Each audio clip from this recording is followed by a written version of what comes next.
Começa agora o Ponto de Pauta, o programa da Sedufisme.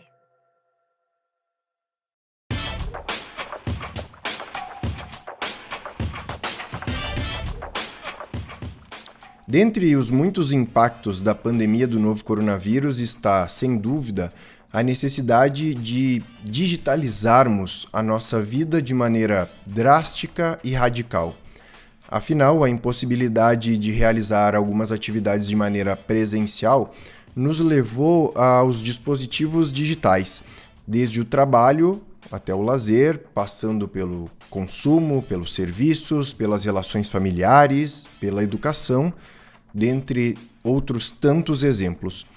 Contudo, nem sempre essa digitalização da vida, digamos assim, foi acompanhada dos devidos cuidados com a nossa segurança nesses ambientes. E é sobre isso que o nosso ponto de pauta de hoje vai falar. Para tanto, como convidado, temos o professor de Direito Digital na Federação das Indústrias do Estado de Santa Catarina e doutorando em Direito na Universidade Federal de Santa Catarina, Victor Araújo de Menezes. Eu sou Rafael Balbueno e o nosso ponto de pauta de hoje é segurança digital. Victor, em primeiro lugar, eu gostaria de agradecer imensamente pela tua disponibilidade em conversar conosco. Obrigado, Rafael. Eu que agradeço pelo convite. Victor, para começar, como eu já disse, considerando que a pandemia nos fez migrar drasticamente para as ferramentas digitais, desde o trabalho, né? Em muitos casos se tornou trabalho remoto do dia para a noite, mas também o lazer, né? Eu gostaria de saber quais tu dirias que são os principais riscos envolvendo a internet e como identificar uma situação de perigo. Entendo. Então, Rafael, eu queria começar fazendo uma distinção entre risco e perigo, que eu acho que fica mais fácil de entender como que a gente pode identificar esses fatores. Então, o perigo ele se junta com a exposição para formar um risco. Então, um perigo é algo que tem um potencial de dar um dano, de causar um dano a alguém, causar um dano a algo, a alguma empresa, enfim, a uma instituição, como no caso das universidades. Já o risco seria a probabilidade, né, a possibilidade disso acontecer. Então, qual que é a chance, né, quais são em que circunstâncias isso pode acontecer. Então, dadas essas identificações, geralmente na área de segurança, assim, pensando em ensino remoto, ou pensando em práticas de teletrabalho, práticas de estar trabalhando através da internet ou de computadores, a gente trabalha com essas distinções. Então, eu acredito que para o professor que está se vendo nesse contexto de ter que trabalhar remotamente, de ter que fazer essa questão do ensino remoto, que muitas vezes ele não foi treinado para isso, ele não tinha o devido preparo, seja de equipamentos ou de treinamentos, eu acho que o primeiro ponto importante é tentar identificar o que pode causar esse dano. Então, tentar visualizar quais são as práticas que ele pode cometer, ou que ele pode acabar deixar acontecendo, ou que os alunos ou terceiros possam fazer para que se configure um dano. Então, acredito que a questão de acessos, por exemplo, acesso ao sistema da sala de aula, acesso à aula virtual, determinados conteúdos que possam aparecer sem querer durante a transmissão, por exemplo, acho que são alguns desses maiores perigos que podem ocorrer. Certo. E o que fazer perante uma situação de perigo configurada? Assim, tu falou sobre a probabilidade, né? Mas e o que fazer? Quais são as primeiras medidas a se tomar perante uma situação de perigo confirmada, materializada? Entendo. Então, o primeiro passo a se tomar é, identificado esse perigo, a gente tem que entender se ele vai trazer um risco alto. Então, se a exposição realmente vai configurar um dano alto ou não. Então, nesse caso que está materializado, está evidente que isso vai acontecer, a gente pode tentar tomar uma medida específica quanto a essa situação. No caso do ensino remoto, geralmente pode ser informar para o setor responsável da universidade, ou informar para a polícia, no caso de algum dano que realmente tenha uma incidência na esfera criminal, para tentar reparar esse dano. Uma recomendação também pode ser tentar fazer um boletim de ocorrência, né, a depender das circunstâncias, no caso de algo que entre realmente nessa esfera penal. E também algo que também pode ser feito assim de imediato tentar remediar esse possível dano, ou dano já consumado. Então, na medida do possível, tentar tomar as providências, seja através de, por exemplo, tentar tirar alguém de uma sala de aula, numa sala de aula remota, tentar acessar a transmissão, ou então de buscar essa ajuda, né, com outras pessoas que sejam de um setor mais técnico da universidade. Certo, eu acho que essa minha terceira pergunta agora tu já acabou comentando um pouco sobre ela nas questões anteriores, mas eu queria te perguntar o seguinte, falando, a base do nosso sindicato é um sindicato de professoras e professores universitários e universitárias. Como eu disse, eu acho que tu já respondeu parcialmente, mas eu quero dedicar uma pergunta ainda específica a isso. O ensino remoto, ele impõe questões de segurança digital específicas desse tipo de trabalho? Sim, Rafael, acredito que sim. O primeiro ponto, eu acho que a gente pode comentar é a questão de infraestrutura, que a gente sabe que em diversas universidades elas não estavam preparadas. Tem cursos que já eram completamente remotos, tem muita questão da EAD no Brasil, tem muitas universidades que têm esse enfoque muito grande, mas em questão de infraestrutura, para essa questão com um número muito grande de alunos e de aulas concorrendo ao mesmo tempo, e de estar preparando esses sistemas, a gente sabe que existe até hoje uma deficiência em algumas universidades, mas no decorrer da pandemia isso foi evidente no começo dessa migração que a gente viu acontecendo. Então, acho que o primeiro ponto é isso de infraestrutura, de ter os servidores, os computadores para os professores também, esse material que a gente possa utilizar para conseguir fazer a aula no ensino remoto da melhor maneira possível, apesar das circunstâncias. Outra questão é a questão dos acessos. Então, promover aos professores o acesso para entrar na sala de aula e de ter um certo controle sobre o que está acontecendo, né, de poder tirar algum aluno ou terceiro que eventualmente consiga entrar na sala de aula, como já aconteceu em diversas vezes, a gente sabe que isso acontece, até algumas circunstâncias infelizmente viralizaram em relação a isso, de situações inesperadas em sala de aula, por causa dessa circunstância do ensino remoto. A questão do acesso ao professor e de promover o controle sobre a sala de aula, a moderação da participação dos alunos em sala, eu acho que é muito importante também. E, finalmente, a questão de ferramenta de trabalho, então, de promover um notebook, promover uma câmera, um microfone, ou algo assim, para que o professor consiga promover essa aula, para que ela seja interessante para o educador e para os alunos também. Eu acho que isso também é algo bem importante, da aula ser interessante, dos alunos conseguirem visualizar bem, né, e terem, na medida do possível, um contato com o professor. Isso também é bastante relevante.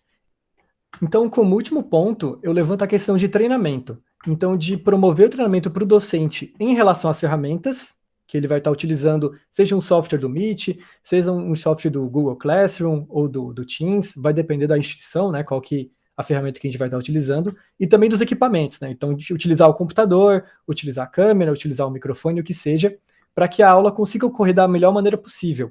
E também, dentro desse treinamento, eu acho que é muito importante a gente destacar, até por causa da Lei Geral de Proteção de Dados, a LGPD, a ocorrência de como que a gente vai tratar os dados dos estudantes ou o dado do próprio professor.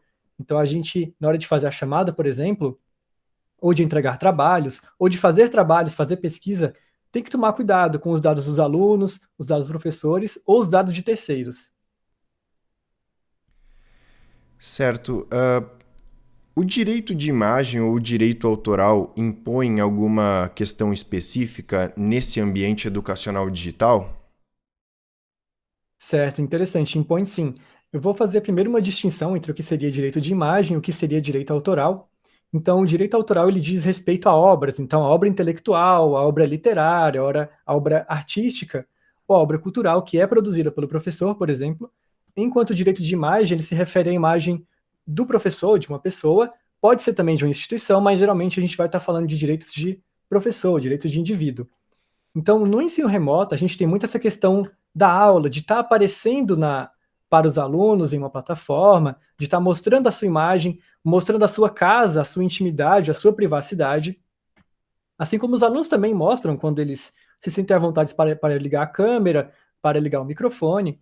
Então, a gente tem essa questão de que quando você está gravando uma aula, quando o professor está abrindo o espaço da casa dele para mostrar a câmera dele, para estar trabalhando ali, junto com os alunos, fornecendo a aula, fazendo a aula, a gente tem que respeitar essa intimidade do professor. e não gravar aquilo sem autorização, ou então não tirar um print para fazer algum tipo de piada, para fazer alguma finalidade, não importa qual que seja, mas uma finalidade que não seja aquela destinada para aquele evento, para aquela aula, então para aquele estudo que está acontecendo. Então a gente tem sim decorrências de direito de imagens para os professores que estão sendo gravados nessas aulas. Certo. E falando agora, né, ainda do trabalho docente que migrou para o ambiente digital, juntamente com as aulas em si, que nós já abordamos até agora, outros eventos como palestras, seminários, debates, bancas, enfim, todos esses eventos também migraram para as ferramentas digitais. E esses eventos foram especialmente eles, com frequência, alvos de invasões, algumas até com motivações políticas.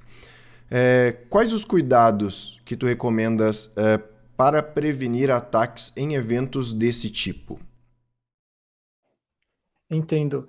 Rafael, eu consigo pensar em dois principais pontos para a gente conseguir não impedir totalmente, mas tentar combater esse tipo de invasão, esse tipo de ataque.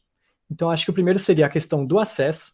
Então, na hora de organizar uma reunião, na hora de organizar uma chamada, tentar limitar o acesso àquele link, àquela entrada na sala. Eu sei que alguns eventos eles são públicos pela sua própria natureza, até porque a gente quer o debate público entre as pessoas, entre as classes, entre os diferentes setores da sociedade. Então, obviamente, aí já seria algo que iria um pouco contra, nesse sentido de eventos que são abertos. Mas nos eventos que são fechados ou que tem uma particularidade mais sensível das discussões ali, é interessante tentar moderar esse acesso. Então, colocar uma senha para a sala, ou então não divulgar publicamente aquela chamada, de repente chamar os interessados por e-mail depois, é uma das maneiras de fazer isso. Mas a gente sabe que nem todos os eventos eles podem ser assim fechados pela sua finalidade, ou eles, enfim, vão acabar sendo abertos. Então, uma outra maneira de fazer isso, também nos eventos fechados ou não, é através da moderação. Então, aprender como que a plataforma vai servir para tentar tirar alguém da conversa, para tentar impedir alguém de entrar ali, né, para não atrapalhar o evento. Então, algo interessante também é ver quem que vai administrar o evento. Então, muitas pessoas fazem o seguinte, pedem para alguém ser o administrador, alguém que não está apresentando, para conseguir ter esse controle. Até porque o apresentador, às vezes, está focado em apresentar sua palestra, em mostrar um slide, por exemplo, ele não está acompanhando o chat. Então, essa pessoa geralmente pode demorar para ter esse período de reação, para prevenir algum incidente ali. Então, é interessante deixar alguém específico para moderar, para estar fazendo esse papel de moderação. Uma outra coisa que a gente observa nesse contexto também é que muitas vezes esses ataques, ainda mais motivados por questões políticas ou questões até de raça ou de gênero também, eles são motivados por pessoas que às vezes na situação de vida real, digamos assim, de cara a cara com o outro, não teriam coragem de desferir essas ofensas ou de fazer essas invasões, justamente porque essas pessoas acreditam que na internet não tem lei ou que não tem importância aquilo. E pior ainda, as pessoas às vezes acham que desferir uma ofensa dessa, ou invadir uma organização, não significa nada, ou que não vai dar um efeito para alguém. E a gente sabe que isso machuca, a gente sabe que isso fere, isso causa danos psicológicos, danos financeiros até, qualquer tipo de danos, e que isso pode configurar em crime ou em ilícitos civis. Certo. Já me encaminhando para o fim, Victor, pensando não só na digitalização da vida particular das pessoas, mas na digitalização das instituições, inclusive instituições de grande porte, como é o caso da UFSM, nossa universidade aqui, que entre estudantes, servidoras e servidores reúne mais de 30 mil pessoas. Quais as demandas de segurança digital? Eu considero que essa também já foi uma questão que tu tocou nas outras perguntas, mas gostaria de dedicar uma pergunta específica a isso. Quais são as demandas de segurança digital específica para instituições de grande porte, como é o caso da nossa universidade? Certo. Geralmente, na área de segurança, a gente divide essas demandas ou essas questões em três grandes pontos. Então, seriam eles processo, pessoas e tecnologia. Então, em relação à questão do processo, é entender como fazer isso da maneira mais amigável ou mais controlada ao mesmo tempo, mas que dê menos danos para os professores. Eu acho que seria esse o primeiro ponto. Então, a administração entender como fazer essas demandas digitais, como promover um contexto de segurança e de dúvidas, por exemplo, ou de suporte aos professores, que funcione. Eu acho que esse é o primeiro ponto. Então, justamente aquela questão que a gente já comentou anteriormente, do dano. Então, quando o professor se vê perante uma situação em que houve ou está quase acontecendo um dano, o que ele faz? Qual que é a medida que ele toma? Tem um canal de fácil acesso para ele poder entender essa questão, para ele poder resolver essa questão? Esse é um ponto importante. O outro ponto é o de tecnologia, então eu ressalto aqui a questão de infraestrutura e de equipamento. Então é justamente algo que a gente acabou comentando anteriormente, mas eu acho que é interessante frisar, que é a questão de ter uma infraestrutura adequada e de ter equipamento para o professor poder trabalhar. A gente sabe que muitas vezes muitos professores pegam do próprio bolso e compram os equipamentos necessários, etc. Nem todas as instituições fornecem um notebook ou que seja adequado para aquele trabalho, que tenha uma câmera e etc., que sirva para aquele trabalho que ele quer realizar. Mas também é importante ter os equipamentos, né? Então, importante ter a conexão de internet, que a gente sabe que nesse contexto todo de pandemia foi algo muito, muito debatido e que muitos alunos e professores têm dificuldade também uma conexão estável ou sequer dificuldade de ter uma conexão com a internet. Infelizmente, a gente sabe que essa é a realidade, mas isso é algo muito importante também. Por último, acho que o outro ponto é a questão de pessoas também, que a gente acabou já citando, mas na segurança digital ela é muito importante, de ter esse treinamento, das pessoas saberem o que fazer, das pessoas entenderem a importância dos dados que estão sendo tratados, das reuniões que estão sendo realizadas. Então, treinar as pessoas, ter essa conscientização dos professores e alunos para que a gente consiga conduzir as atividades da melhor maneira possível. E as instituições, na tua avaliação, é óbvio que estar preparado para os desafios que a pandemia impôs, muito pouca gente estava, mas eu te pergunto se, na tua avaliação, as instituições estavam preparadas para encarar esse cenário. Eu acredito que elas não estavam preparadas. Até muitas instituições já têm uma experiência de décadas com EAD, já tem essa experiência consolidada em programas de graduação e pós-graduação. Muita gente pesquisa essa área, muita gente trabalha especificamente com isso, mas é um cenário que é pensado para isso, é um cenário que já tem todo um desenvolvimento. Agora, nessa medida que a gente viu, com essa carga tão grande de pessoas, de alunos, que não estavam preparados, até a questão de infraestrutura que eu comentei das instituições, eu acho que realmente era difícil elas estarem preparadas nesse contexto. A gente vê até que muitas empresas e governos também que têm uma infraestrutura muito boa, assim, com muito investimento de capital, também consideravam ser preparadas e não estavam tão preparadas assim. Então a gente vê que o pessoal teve que se adaptar, a gente teve que fazer diversas concessões também nesse sentido. Então eu acho que realmente é meio difícil estar preparado ainda hoje, talvez algumas ainda não estejam. Certo. Victor, para encerrar, eu gostaria de te perguntar, tu tocou agora no ponto de pessoas, de estarem preparadas, né, para lidar com essas urgências e demandas. E, na tua opinião, eu queria saber o que poderia ser feito para formar uma cidadania digital que discutisse, entre outras coisas, segurança digital e que preparasse pessoas e instituições para essas situações. Entendo.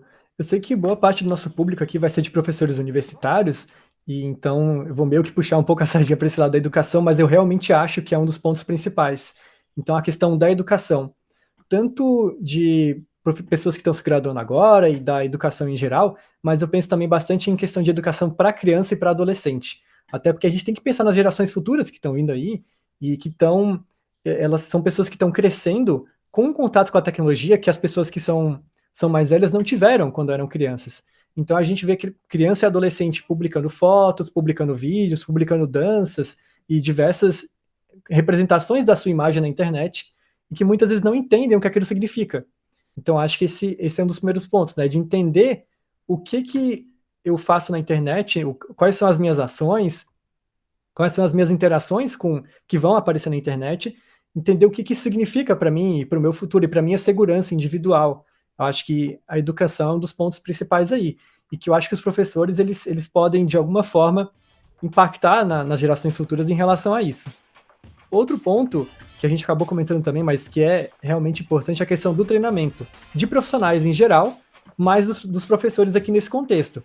Então é da instituição conseguir promover um curso, uma capacitação, para que o professor entenda como reagir nesse contexto, e também conseguir entender as implicações que acontecem no decorrer da aula dele e da pesquisa que ele faz, por exemplo.